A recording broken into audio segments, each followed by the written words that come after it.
अस्सलाम वालेकुम स्टूडेंट्स।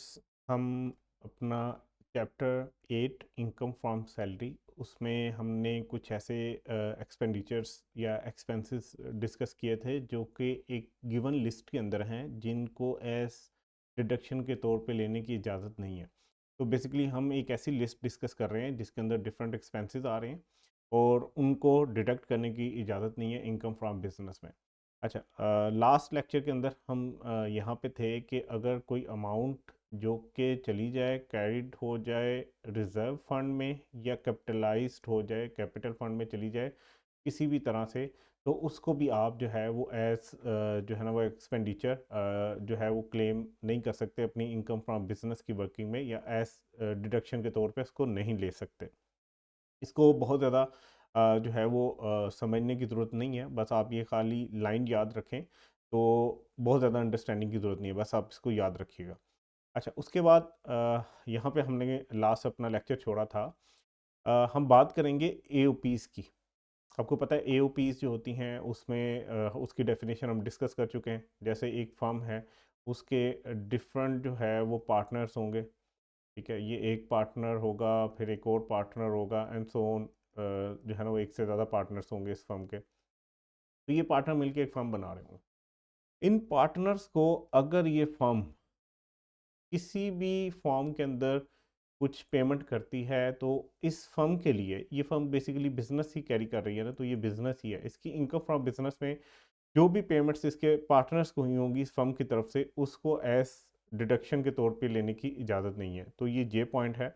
ये कहता है कि एनी प्रॉफिट ऑन डेट से, कि इस पार्टनर ने अपनी इस फर्म को कोई लोन दिया हुआ है और बदले में ये उससे प्रॉफिट ऑन डेट या इंटरेस्ट ले रहा है, ब्रोकेज या कमीशन, ये पार्टनर जो है से के बेचने के लिए फर्म की कुछ चीज़ें हैं जिनको बेचने के ऊपर कमीशन ले रहा है या ब्रोकेज ले रहा है, या सैलरी मिल रही है इन सब पार्टनर्स को, या कोई भी और रेमुनरेशन मिल रहा है इस एओपी की तरफ से, तो इसकी भी इजाज़त नहीं है कि इसको अपने एक्सपेंस के तौर पे इनकम फ्रॉम बिजनेस में से फर्म लेस कर सके। देखिए, फर्म की रेवेन्यू या सेल होगी, इसमें से जाहिर सी बात है उसने अपने खर्चों को लेस किया होगा अकाउंटिंग के प्रोस्पेक्टिव में।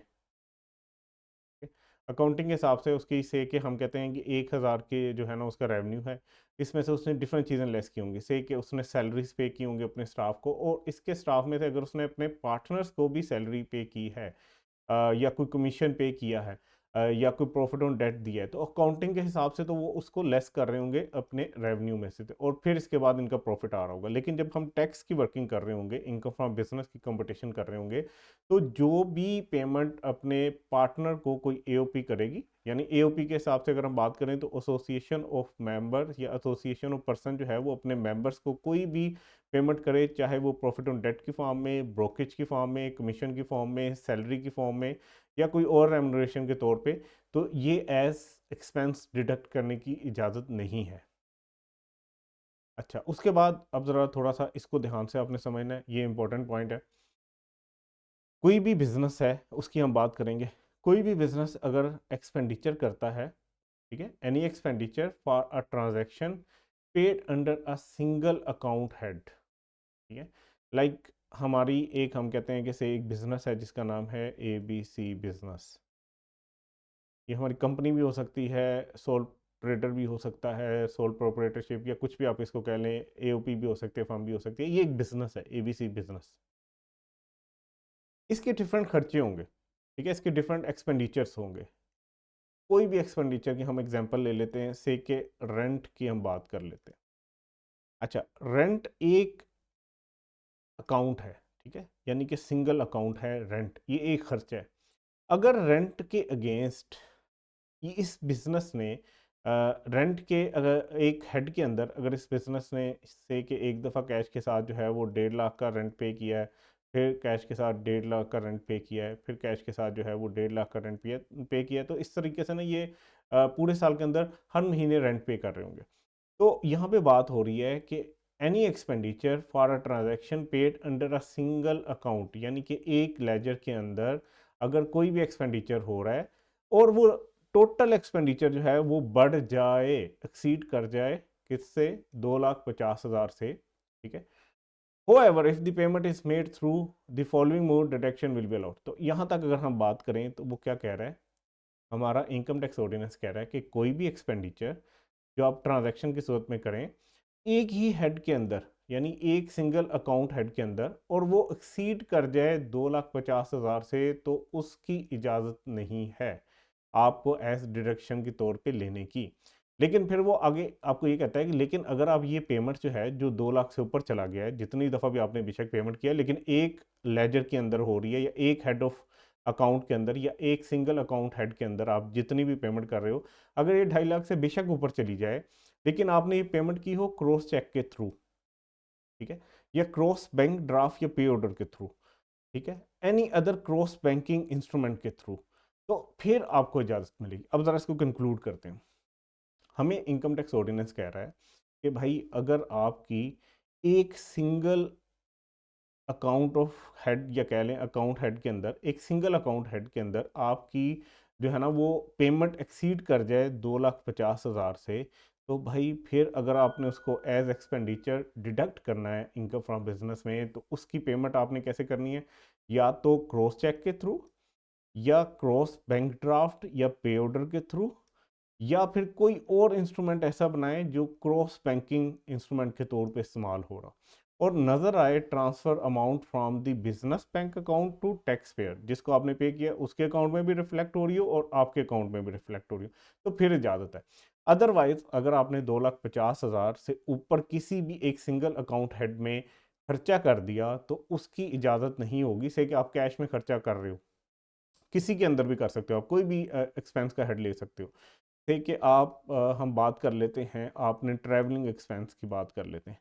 ट्रैवलिंग के लिए आप खर्चे करते जा रहे हो और एक ही सिंगल अकाउंट हेड है, और इसके अंदर आपने जितना भी ट्रैवलिंग के लिए खर्चे किए हैं, ठीक है, वो सारे खर्चे मिल के हो गए हैं 2.5 लाख से ज़्यादा, और आप ये कैश में करते रहे हो, तो आपको इसको एज डिडक्शन लेने की इजाज़त नहीं है। अगर 2.5 लाख से ऊपर हो जाए तो फिर आपने कैसे पेमेंट करनी है, क्रॉस चेक के थ्रू, ठीक है, या क्रॉस बैंक ड्राफ्ट के थ्रू, या पे ऑर्डर के थ्रू, या किसी भी क्रॉस बैंकिंग इंस्ट्रूमेंट के थ्रू। बेसिकली आपसे जो एफपीआर वाले हैं वो यही चाह रहे हैं कि जो बिजनेस है ना आपका, इसके बैंक अकाउंट से पैसे निकलें, ताकि कल को वो देख लें कि ये जेन्युइन खर्चा है कि नहीं, और इसके बैंक अकाउंट से पैसे निकल के जिस पार्टी को पेमेंट हो रही है ना उसके पास आ रहे हैं, ठीक है। से कि आपने किसी से सर्विस ली है, तो उसके पास आपके बैंक अकाउंट से निकल के उस दूसरे बिजनेस के अकाउंट में रिफ्लेक्ट हो रहे हो। अगर ये नहीं होगा तो आपकी ये जो एक्सपेंस है इसको नहीं माना जाएगा, ये यही समझा जाएगा कि आपने फेक एक्सपेंसेस डाले हुए हैं सिर्फ अपने रेवेन्यू को जो है ना उसमें से ज़्यादा डायरेक्शन लेस करके प्रॉफिट को कम करने के लिए। तो ये बात आपने याद रखनी है। अच्छा, उसके बाद है कि ऑनलाइन अगर आप पेमेंट कर रहे हो, online transfer of payment from business account to payer to the business account of payee, मतलब आप पेयर हो, आपका बिजनेस पेयर है, अगर आप ऑनलाइन ट्रांसफर कर रहे हो, यानी आप पेयर कर रहे हैं ऑनलाइन ट्रांसफर पेई के बैंक अकाउंट के अंदर, ठीक है, तो as well as payment through credit card shall be treated as transaction through banking channel, तो फिर भी आपके समझा जाएगा कि आपने बैंकिंग चैनल के थ्रू ही की है, इवन कि आप क्रेडिट कार्ड के थ्रू भी अगर पे करो। If the transaction is verifiable from bank statement of pair and पेई, बोथ जो पार्टीज हैं उनकी बैंक स्टेटमेंट से अगर कोई ट्रांजैक्शन वेरीफाई हो रही है तो फिर ठीक है। अच्छा, यहाँ पे मैंने आपको एक एग्जांपल दी है ट्रैवल की, ये सिर्फ आपको समझाने के लिए थी। आगे चल के इसको हम जब डिटेल में पढ़ेंगे ना, तो कुछ ऐसे एक्सपेंसेस हैं जिनके ऊपर ये प्रोविजन जो है वो लागू नहीं होती। ठीक हो गया। सो हमने क्या कहा कि डिफरेंट एक्सपेंसेस के हेड्स होते हैं। किसी सिंगल अकाउंट हेड के अंदर अगर आपकी टोटल जो है वो पेमेंट एक्सीड कर जाए 2,50,000 से, और आपने वो पेमेंट इन चैनल्स के थ्रू ना की हो, यानी प्रॉपर बैंकिंग चैनल के थ्रू ना की हो, तो उसको एज खर्चा ट्रीट करने की इजाज़त नहीं है। आप अगर किसी भी सिंगल अकाउंट हेड के खर्चे को डिडक्शन के तौर पे लेना चाहते हो और वो 2.5 लाख से ऊपर हो गया है, तो फिर आपने क्या करना है, या तो वो खर्चा करो क्रॉस चेक के थ्रू, या क्रॉस बैंक ड्राफ्ट या पे ऑर्डर के थ्रू, या कोई भी बैंकिंग इंस्ट्रूमेंट आप ले लो, क्रॉस बैंकिंग इंस्ट्रूमेंट, जिससे हो क्या कि आपके बैंक से निकल के दूसरी पार्टी के बैंक अकाउंट में जा रहा हो, और एफपीआर वाले उसको वेरीफाई कर सकेंगे भाई अगर इसने 2,70,000 की पेमेंट की है और यही 2,70,000 इसके अकाउंट में आ रहे हैं, तो फिर ठीक है, वाकई में खर्चा हुआ होगा, इसलिए इसको डिडक्ट कर रहे हैं। ठीक है। इसमें आप क्रेडिट कार्ड के थ्रू भी पेमेंट कर सकते हो, ऑनलाइन भी ट्रांसफ़र कर सकते हो। शर्त क्या है कि बैंकिंग चैनल के थ्रू होनी चाहिए और एफपीआर वाले उसको वेरीफाई कर सकें आपकी बैंक स्टेटमेंट से। ये जो ऊपर वाली प्रोविजन थी ना, ये अप्लाई नहीं होगी कुछ केसेस के अंदर, ठीक है, जहां पे एक्सपेंडिचर एक्सीड ना करे 25,000 से, ठीक है। यानी कि अगर मैं यहाँ पे रेंट की बात कर रहा था, तो रेंट में आपने एक दफ़ा रेंट पे किया 25,000, फिर रेंट पे किया 25,000, फिर रेंट पे किया 25,000, ठीक है। और क्लोजिंग बैलेंस इसका जो यानी कि प्रॉफिट एंड लॉस में जाना है, वो चाहे कि 2,80,000 हो जाए, यानी 2.5 लाख से एक्सीड भी कर जाए, लेकिन क्योंकि सिंगल ट्रांजैक्शन 25,000 से कम है, तो ये प्रोविजन उस पर अप्लाई नहीं होगी, ठीक है। मतलब आप छोटे छोटे खर्चे कर रहे हो किसी भी हेड के अंदर, और छोटी ही क्वांटिटी में आप जो है कोई गुड या सर्विस ले रहे हो, तो फिर आप उसको हर दफ़ा क्रॉस चेक के थ्रू तो नहीं करोगे। जैसे कि 5-5 हज़ार के आप क्रॉस चेक बनाने लग जाओगे, तो फिर तो बिजनेस ही बड़ा मुश्किल हो जाएगा। तो आपकी थोड़ी सी रिलैक्सेशन दी है कि अगर 25,000 से कम की एक पेमेंट आप कर रहे हो, और बेशक टोटल 2.5 लाख से ऊपर भी चला जाता है, तो कोई मसला नहीं। तो ये इसको आपने अच्छे से समझना है। आगे एक एग्जाम्पल करेंगे तो मज़ीद क्लियर हो जाएगा। तो ये एक जनरल बात कर दी गई कि अगर आप एक एक्सपेंस कर रहे हो, जो कि पूरे साल में आप डिफरेंट टाइम पे एक्सपेंसेस कर रहे होगे, तो अगर एक सिंगल एक्सपेंस आपका 25,000 से कम है, तो चाहे वो सारे टोटल मिला के 2.5 लाख से ऊपर भी चले जाएं, तो फिर भी कोई मसला नहीं है। फिर भी आपको इजाज़त होगी कि आप उसको एज डिडक्शन ले सकते हो। अच्छा, फिर सेकंड बात हो रही है स्पेसिफिक।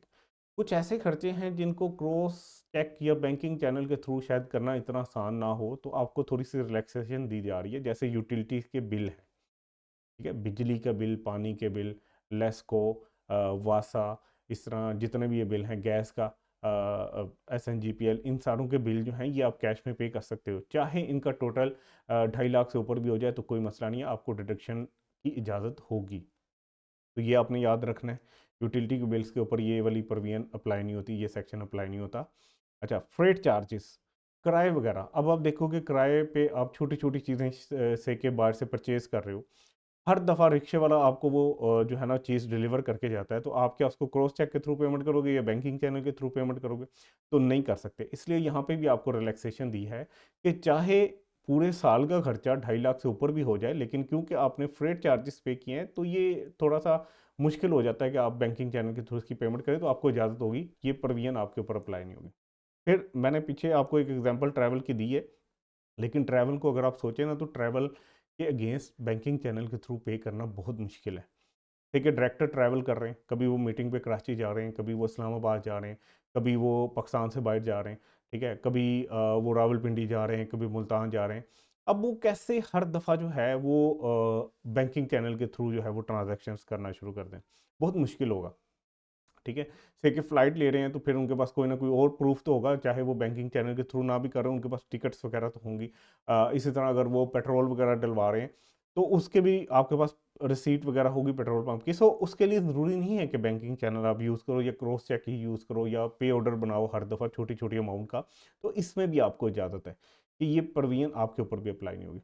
अच्छा, पोस्टेज के जो खर्चे हैं, पोस्टेज कह लो आप, ठीक है, जैसे से कि आपने टीसीएस वगैरह करवाया है, आपने जो है ना वो ये जो हमारा पोस्ट ऑफिस है उसके थ्रू आपने अगर कोई चीज़ें भेजी हैं, तो ये भी छोटे छोटे खर्चे, ठीक है। आप 250, 500, 1000 के जो है ना वो पे ऑर्डर नहीं बनाओगे, तो इस पे भी आपको रिलैक्सेशन दी गई है कि इस केस के अंदर भी, इस खर्चे के ऊपर भी ये प्रोविजन अप्लाई नहीं होगी। अच्छा, उसके बाद अगर आप टैक्स की पेमेंट कर रहे हो, ड्यूटीज़ पे कर रहे हो, फाइन पे कर रहे हो, फीस वगैरह पे कर रहे हो, एससीसीपी की फ़ीस है, ठीक है, एफबीआर का टैक्स है, सेल टैक्स है, ठीक है, पीआरए हमारा होता है पंजाब रेवेन्यू अथॉरिटी, इस तरह के डिफरेंट टैक्सेज हैं जो गवर्नमेंट के पास ही पैसे जाने। तो ये भी ज़रूरत नहीं है कि आप क्रॉस चेक के थ्रू ही हर दफ़ा करवाओ। आप चुप करके गवर्नमेंट के अकाउंट के अंदर जो है ना वो कैश भी जमा करवा सकते हो, इसकी भी आपको इजाज़त है। अब ज़रा इसको कंक्लूड करते हैं एक दफ़ा, फिर आगे चलते हैं। हमें क्या सिखाया गया इस सेक्शन के अंदर? हमें ये सिखाया गया कि किसी भी सिंगल अकाउंट हेड के अंदर अगर आप कोई एक्सपेंस कर रहे हो, ट्रांजैक्शंस कर रहे हो, जो टोटल जो टोटल है ना वो एक्सीड हो जाए 2.5 लाख से, तो उसकी इजाज़त नहीं होगी अनलेस कि आपने वो सारी पेमेंट्स की हों क्रॉस चेक के थ्रू, ठीक है, या क्रॉस बैंक ड्राफ्ट या पे ऑर्डर के थ्रू, या किसी भी और बैंकिंग चैनल के थ्रू, इंस्ट्रूमेंट के थ्रू, जहाँ पे एक पेयर के बैंक स्टेटमेंट से वेरीफाई हो कि यहाँ से पैसे निकल रहे हैं और पे की बैंक स्टेटमेंट में वेरीफाई हो रहा हो कि यहाँ पे पैसे आ रहे हैं। यानी कि आप क्रेडिट कार्ड के थ्रू भी पेमेंट कर सकते हो या ऑनलाइन ट्रांसफ़र भी कर सकते हो, तो फिर आपको इजाज़त है। फिर हमने एक और एक्सेप्शन पढ़ी इसमें, ठीक है? उसमें हमें कहा गया कि कुछ ऐसे केसेस हैं जहाँ पे ये सेक्शन अप्लाई नहीं होगा, जहाँ पे ये प्रोविजन अप्लाई नहीं होगी। एक तो पहला तो ये था जनरल। जनरल बात हुई थी। जनरल बात ये हुई थी कि अगर छोटे-छोटे खर्चे हैं, 25,000 से नीचे के खर्चे हैं, और वो चाहे मिल के टोटल वो 2.5 लाख से ऊपर भी चले जाएँ, तो फिर भी ये सेक्शन अप्लाई नहीं होगा।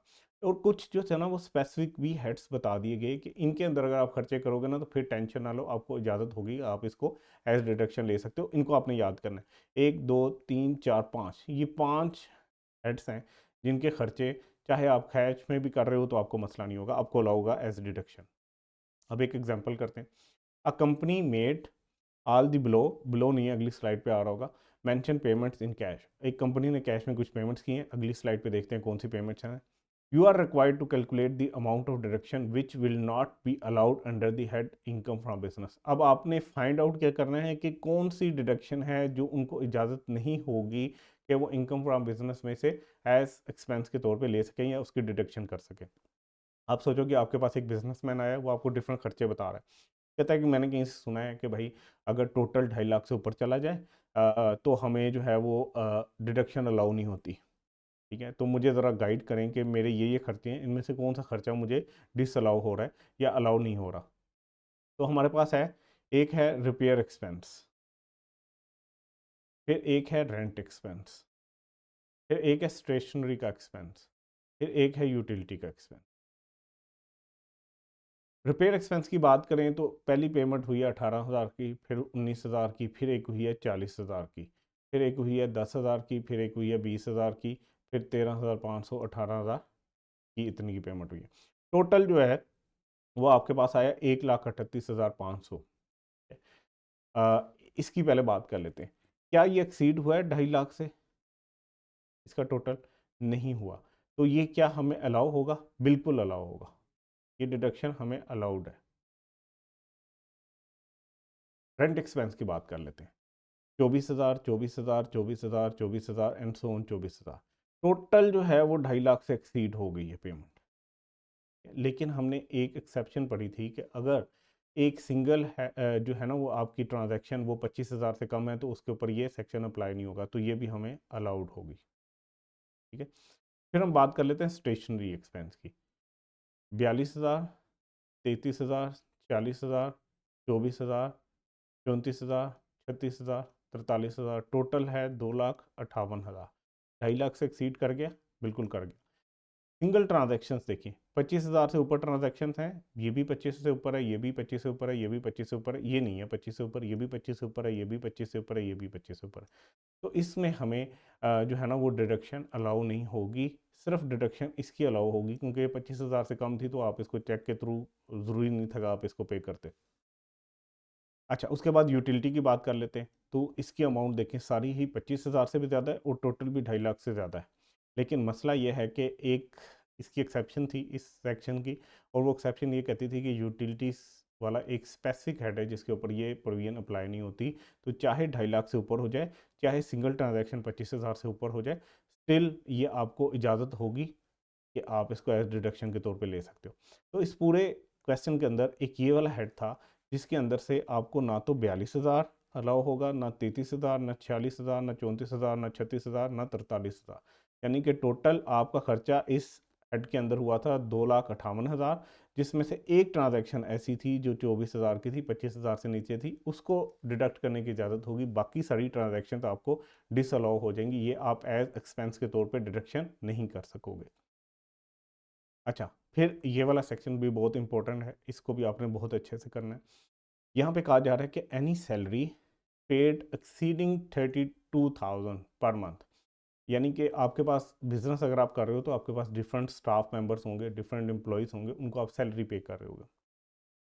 अच्छा, आपकी सैलरी एक बंदे की अगर 32,000 से ऊपर हो जाती है और आप उसको पेमेंट कर देते हो अदर देन क्रॉस चेक या डायरेक्ट ट्रांसफ़र ऑफ फंड जो है उसके अकाउंट में किए बगैर जो है आप उसको पे कर देते हो, यानी कि सिंपल अल्फाज में ये है कि कैश के थ्रू आप उसको सैलरी पे कर देते हो, तो ये सैलरी भी आपको एज एक्सपेंस डिडक्ट करने की इजाज़त नहीं होगी इनकम फ्रॉम बिजनेस में से। इसका मतलब क्या है कि जहाँ पे सैलरी 32,000 से ऊपर चली जाए, आपने उसको कैसे पे करना है, या तो क्रॉस चेक के थ्रू पे करना है या डायरेक्ट ट्रांसफ़र कर दो एम्प्लॉय के अकाउंट में, ठीक है। डिजिटल मीन्स होते हैं। आप क्या करते हो कि आपके पास अब तो बैंक आपको ये सहूलत देता है कि आप उनकी वेबसाइट यूज़ करते हुए डिफरेंट अकाउंट्स में एक साथ सैलरी भेज सकते हो, तो आप ये बिल्कुल कर सकते हो। तो अगर आपके किसी भी बंदे की सैलरी 32,000 से ऊपर है, तो आपने उसको क्या करना है, क्रॉस चेक के थ्रू पेमेंट करनी है या डायरेक्ट उसके अकाउंट में ट्रांसफ़र करना है। अगर आप ऐसा नहीं करोगे तो उस बंदे की सैलरी, जो कि एक्चुअल में अकाउंटिंग के हिसाब से आपका खर्चा है, लेकिन आपको डिडक्शन के तौर पे इनकम टैक्स में वो अलाउ नहीं होगा जब आप इनकम फ्रॉम बिजनेस की कंपटीशन कर रहे होगे। अच्छा, फिर आपने एक और चीज़ भी देखनी होती है। अगर आपके एम्प्लॉय की सैलरी जो है वो टैक्सेबल बन रही है, यानी कि पूरे साल की सैलरी हम कह रहे हैं कि 6 लाख रुपए मिनिमम है ना जिसके ऊपर टैक्स लगता है। अगर उसकी सैलरी 6 लाख से ऊपर बन रही है तो आपने उसका टैक्स भी काटना है। अगर आप उसका टैक्स नहीं काटोगे तो आपके ऊपर एक जो रिस्पॉन्सिबिलिटी थी कि कंपनी ने टैक्स काट के जमा करवाना है, आप वो पूरी नहीं कर रहे, तो आपको फिर भी वो डिसअलाउ हो जाएगा। तो 2 चीज़ें हमने पढ़ी। अगर किसी एक भी एम्प्लॉय की सैलरी 32,000 से ऊपर चली गई, कुछ अर्सा पहले ये 25,000 तक था, अब 32,000 हो गए। अगर किसी भी एक एम्प्लॉय की सैलरी 32,000 से ऊपर चली गई तो आपने उसको पे कैसे करनी है सैलरी, क्रॉस चेक के थ्रू या डायरेक्ट ट्रांसफ़र करना है। ठीक हो गया। दूसरा, अगर आपके किसी एम्प्लॉय की सैलरी टैक्सेबल बन रही है तो आपने हर महीने उसको पेमेंट करते हुए उसका टैक्स काट के जमा करवाना है। वो टैक्स की कैलकुलेशन क्या होती है, कितना काटना होता है, वो अलग बात है। अभी आपने बस ये पढ़ना है कि टैक्स काटना है अगर उसकी सैलरी टैक्सेबल बन रही है। और दूसरा क्या है, 32,000 से ऊपर वाली जितनी भी सैलरीज हैं उनको आपने क्रॉस चेक के थ्रू देना है या डायरेक्ट उसके अकाउंट में ट्रांसफ़र करनी है। एक क्वेश्चन कर लेते हैं। Company made following payment to its employees, यानी कि उसने सैलरीज पे की अपने एम्प्लॉयज़ को। You are required to calculate the amount of deduction which will not be allowed, जो कि उसको इजाज़त नहीं होगी कि वो खर्चे के तौर पे ले सके इनकम फ्रॉम बिजनेस में। अब हमारे पास डिफरेंट एम्प्लॉयज़ हैं, से हम कहते हैं एक का नाम है अबू बकर, एक का नाम है उमर, एक का नाम है उस्मान, एक का नाम है अली। इनको हमने डिफरेंट पेमेंट्स की हैं। इसकी सैलरी जो है एक महीने की, वो आप कह लें कि 21,000 है। तो इसको 5 सैलरियाँ पे की गई हैं, टोटल इतना बन रहा है। उमर की सैलरी जो है वो 33,000 है, ठीक है, ये 32,000 से एक्सीड कर गई। तो इसको भी आपने 5 सैलरियाँ दी हैं, टोटल 1,65,000 है। उस्मान की सैलरी है 38,000, ये टोटल इतना बन रहा है। अली की सैलरी है 35,000, तो ये टोटल 1,75,000 बन रहा है। अभी क्वेश्चन जारी है। क्वेश्चन में कहा जा रहा है कि as per policy of company monthly payment of salary below 34,000 is made in cash and other payments are being directly transferred to the bank account of the employee. इसकी सैलरी कंपनी की policy के हिसाब से अगर 34,000 से कम है तो इसको कैश में पे कर रही होगी कंपनी, ठीक है। कैश में पे कर रही है। इसकी भी सैलरी 34,000 से कम है, कैश में पे कर रही होगी। इसकी 34,000 से ज़्यादा है तो बैंक के थ्रू पे कर रही होगी डायरेक्ट उसके अकाउंट में। अली की भी सैलरी 34,000 से ज़्यादा है तो थ्रू बैंकिंग चैनल इसको भी पे कर रही होगी। अब मसला ये है कि भाई हमारा इनकम टैक्स जो है वो कहता है कि 32,000 से ऊपर वाली सैलरी को आपने क्रॉस चेक किया बैंकिंग चैनल के थ्रू उसके अकाउंट में ट्रांसफ़र करना है। यहाँ पे उमर की जो सैलरी है वो 32,000 से ज़्यादा है, लेकिन कंपनी की पॉलिसी के हिसाब से वो क्योंकि 34,000 से कम है तो वो उसको कैश में पे कर रहे हैं। तो ये जो उमर की जितनी भी सैलरी है 1,65,000, ये कंपनी को डिसअलाउ हो जाएगा एक्सपेंस, और इसको इनकम फ्रॉम बिजनेस की कंपटीशन करते हुए एज एक्सपेंस कंपनी नहीं ले सकेगी। अच्छा, फिर एक और हम क्वेश्चन करते हैं, ठीक है। इसमें जो है ना, मिस्टर ए है हमारा एम्प्लॉय, मिस्टर बी है, मिस्टर सी है। इसकी सैलरी पर मंथ है 60,000, इसकी सैलरी है 70,000, इसकी सैलरी है 80,000। इसको पे की जा रही है कैश के थ्रू, ठीक है। इसका टैक्स काटा जा रहा है, हाँ जी काटा जा रहा है। इसको चेक पे की जा रही है चेक के थ्रू, इसका टैक्स काटा जा रहा है, नहीं काटा जा रहा। इसको चेक के थ्रू पे की जा रही है, इसका टैक्स काटा जा रहा है, काटा जा रहा है। क्या ये मिस्टर ए की सैलरी डिडक्शन के तौर पे अलाउ होगी कंपनी को एज एक्सपेंस? तो नहीं। इसके पीछे रीज़न ये है कि बेशक इसका टैक्स काटा जा रहा है लेकिन ये कैश के थ्रू पे हो रही है। हमने तो कहा था 32,000 से ऊपर की सैलरी को हमने बैंकिंग चैनल के थ्रू डायरेक्ट उसके अकाउंट में जमा करवाना है या क्रॉस चेक के थ्रू पे करना है, तो ये तो डिसअलाउ हो जाएगा। मिस्टर बी की जा तो चेक के थ्रू रही है, ठीक है, एक रिक्वायरमेंट तो इनकम टैक्स ऑर्डिनेंस की हम पूरी कर रहे हैं, लेकिन इस पे टैक्स नहीं कट रहा, तो टैक्स नहीं कट रहा तो ये भी डिसअलाउ हो जाएगा। मिस्टर सी की सैलरी चेक के थ्रू जा रही है और इस पे टैक्स भी कट रहा है, हाँ ये अलाउ हो जाएगा कंपनी को एज डिडक्शन के तौर पे। अच्छा, नेक्स्ट है हमारे पास पॉइंट एन। ये कहता है कि any expenditure paid of a capital nature, यानी आपने कोई कार खरीदी है, बिजनेस ने कोई बिल्डिंग खरीदी है जो कि कैपिटल एक्सपेंडिचर है, तो इसको भी आपने क्या करना है, इसको भी आपने एज डिडक्शन के तौर पे नहीं लेना, क्योंकि ये रेवेन्यू एक्सपेंडिचर नहीं है, ये कैपिटल एक्सपेंडिचर। होएवर, आपको पता है कि कैपिटल एक्सपेंडिचर जो है, जितने भी आपके एसेट्स होते हैं, ये डायरेक्टली खर्चा आपके इनकम स्टेटमेंट में या प्रॉफिट एंड लॉस में नहीं जाता, ये आपका कैपिटलाइज हो जाता है, आप इसको एसेट बना लेते हो, लेकिन हर साल इसको डेप्रिसिएट आप करते हो, और डेप्रिसिएशन जो है वो प्रॉफिट एंड लॉस में जा रही होती है, या अगर आपका इंटेंजिबल एसेट है तो आप इसको अमोर्टाइज कर रहे होगे, और अमोर्टाइजेशन हर साल इसकी प्रॉफिट एंड लॉस में जा रही होगी। तो टैक्स में भी यही कहा जा रहा है कि कोई भी एक्सपेंडिचर जो कि कैपिटल नेचर का है, उसको आप डिडक्ट नहीं कर सकते इनकम फ्रॉम बिजनेस में, हाँ उसकी डेप्रिसिएशन या अमोर्टाइजेशन उसको डिडक्ट करने की इजाज़त होगी।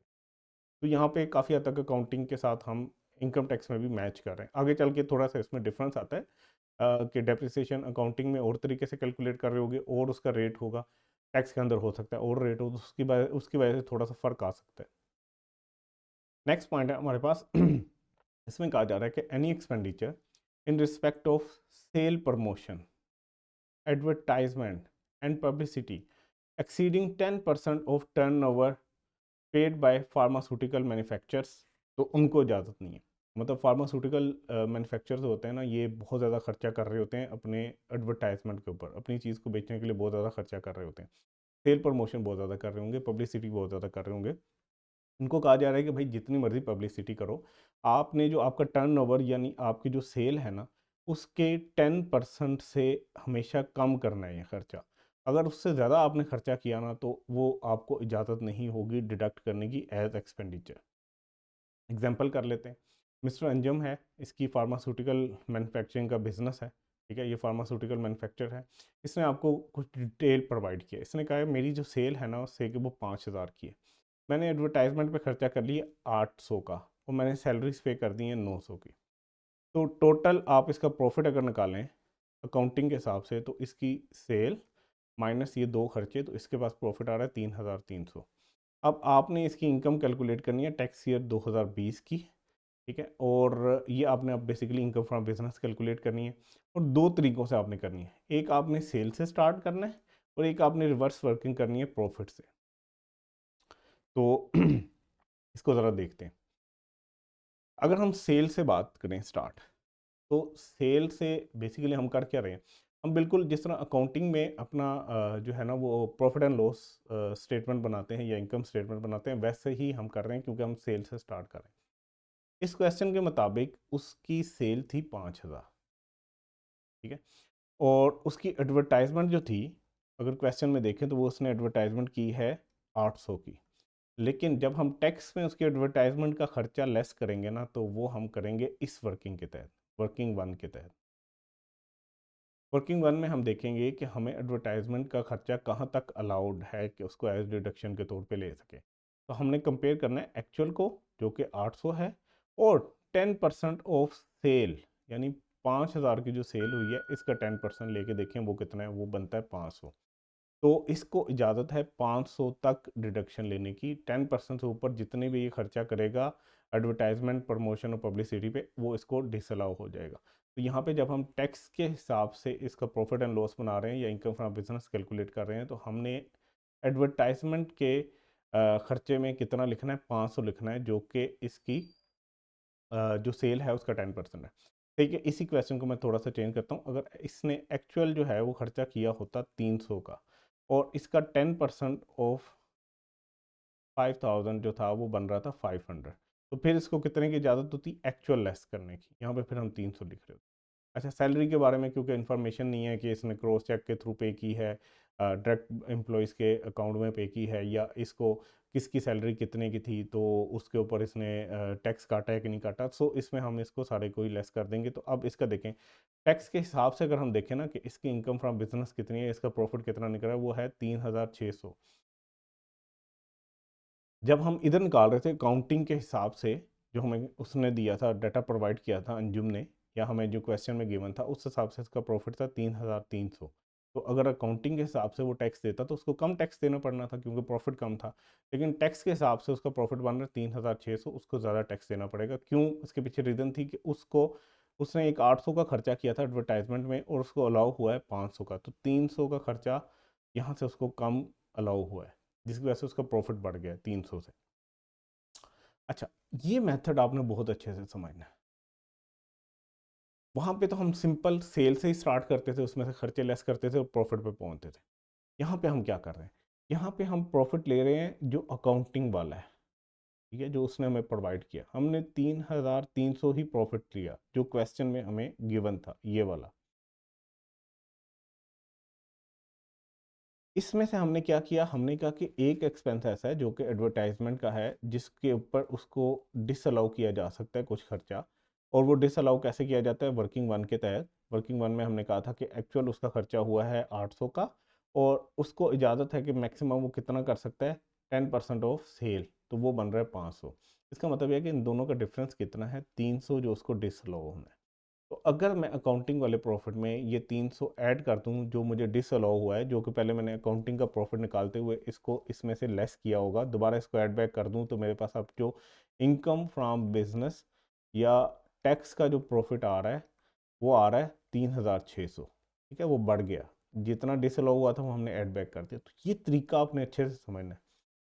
ठीक है, टैक्स के बहुत से क्वेश्चन जब हम इनकम फ्रॉम बिजनेस की कैलकुलेशन कर रहे होंगे आपको इसी तरीके से करने पड़ेंगे। तो ये इसका आंसर था। नेक्स्ट आ जाते हैं हम अपने पॉइंट नंबर पी पे। अभी हमारी वो लिस्ट जो है वो कंटिन्यू है। वो लिस्ट जो हम पढ़ रहे हैं कि जो जो खर्चे हमें अलाउ नहीं है उनकी लिस्ट में अब हम पॉइंट पी पे पहुंचे हैं। Any expenditure on account of utility bill in excess of prescribed limits. ठीक है, कुछ खास लिमिट्स बताई गई हैं। अगर वो प्रिस्क्राइब लिमिट से आपके यूटिलिटी बिल की अमाउंट बढ़ जाए, आपका यूटिलिटी बिल का खर्चा उस अमाउंट से बढ़ जाए, तो वो खर्चा भी लेस करने की इजाज़त नहीं है। अच्छा, अब ये लिमिट्स क्या हैं इसको हम छोड़ देते हैं अभी।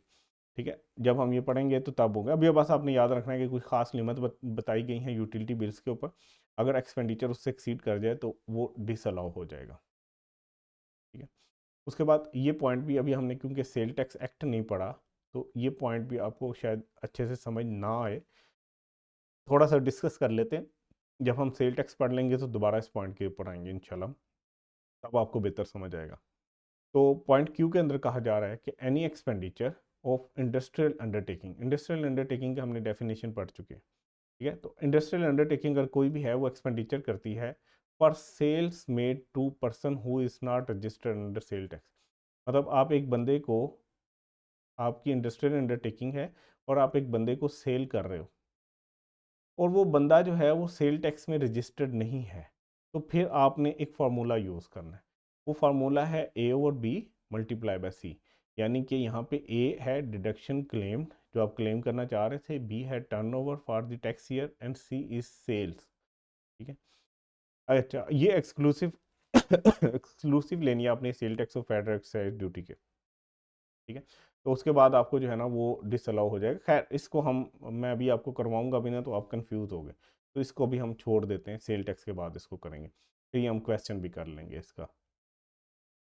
अच्छा, नेक्स्ट पॉइंट पे आते हैं, are expenditure up to 8% claimed by a person who failed to integrate his business with the FPR through approved fiscal electronic device and software।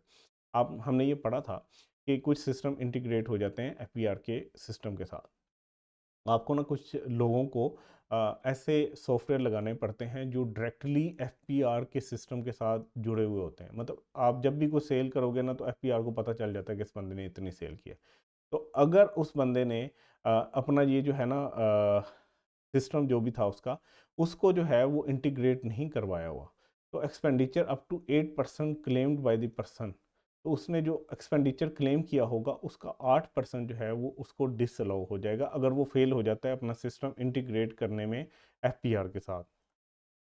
अच्छा, अब छोटे से कुछ पॉइंट्स हैं, ये आपको याद करने। ठीक है, ये आपको बड़ा फ़ायदा भी देंगे।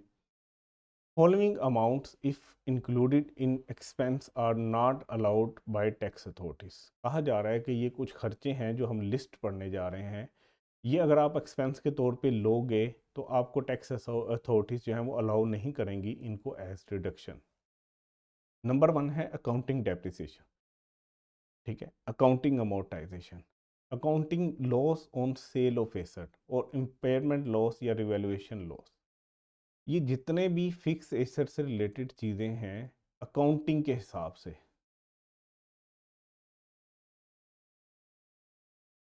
ये आपको खर्चे के तौर पे डिडक्ट करने की इजाज़त नहीं है। देखें, एफपीआर कहता है या इनकम टैक्स ऑर्डिनेंस हमारा कहता है कि आप डेप्रिसिएशन क्लेम कर लो, ठीक है। ये भी हमने पीछे एक पॉइंट में पढ़ा था कि आपको डेप्रिसिएशन जो है वो ऐसे डिडक्शन के तौर पे लेने की इजाज़त है। लेकिन भाई वो डेप्रिसिएशन आपने टैक्स के हिसाब से करनी है, अकाउंटिंग के हिसाब से नहीं करनी। या अमोर्टाइजेशन आपने लेस करनी है, वो टैक्स के हिसाब से करनी है, वो अकाउंटिंग के हिसाब से नहीं करनी।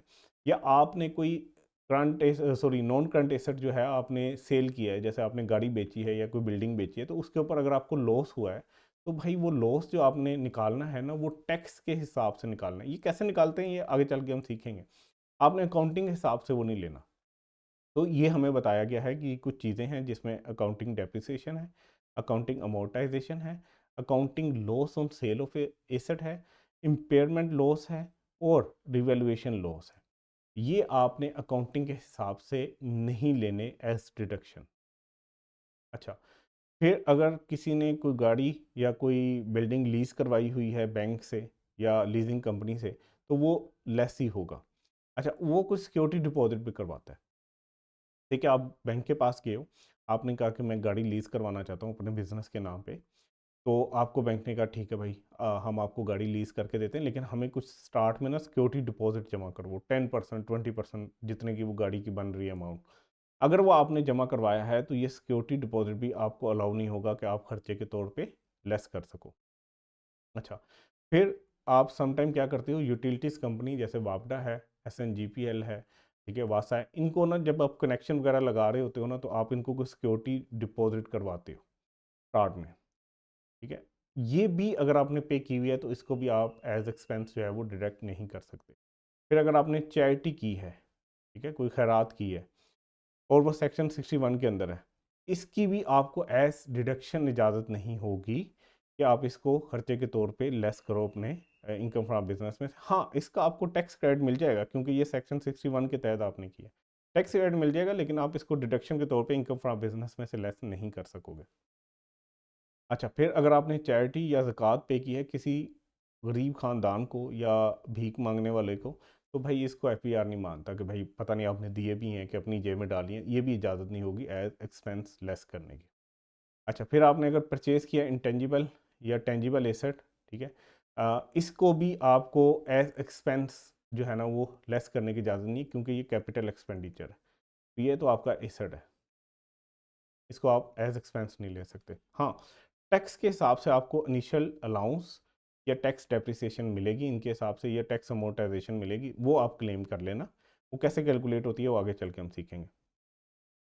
फिर जब भी कोई बिज़नेस स्टार्ट होता है ना, सही कि एक बंदे ने कंपनी खोलनी है, बिज़नेस स्टार्ट करना है, तो कंपनी खोलने से पहले ना उसके कुछ काम स्टार्ट करने से पहले कुछ खर्चे होते हैं जिसको हम कहते हैं प्री कमेंसमेंट। अभी बिज़नेस कमेंस नहीं हुआ, स्टार्ट नहीं हुआ, उससे पहले पहले आपके कोई एक्सपेंडिचर हुए हैं, तो ये भी आपको लेस करने की इजाज़त नहीं है अपने इनकम फ्रॉम बिज़नेस में से, ये भी डिडक्शन के तौर पे अलाउ नहीं होगा। लेकिन इसको अमोर्टाइज़ करने की इजाज़त है, उसका रेट भी बता दी गया है 20% के हिसाब से। और फिर जो हम अकाउंटिंग में प्रोविजन फॉर डाउटफुल डेट जो है वो लेस कर रहे होते हैं, यानी कि बैड डेट के हिसाब से हम प्रोविजन जो निकाल रहे होते हैं, तो इसको भी खर्चे के तौर पे लेस करने की इजाज़त नहीं है।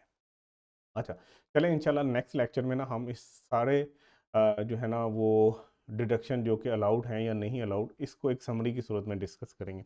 तो इंशाल्लाह नेक्स्ट वीडियो में डिस्कस करते हैं, नेक्स्ट लेक्चर में मिलेंगे। अपना ख्याल रखिएगा। अल्लाह हाफिज़।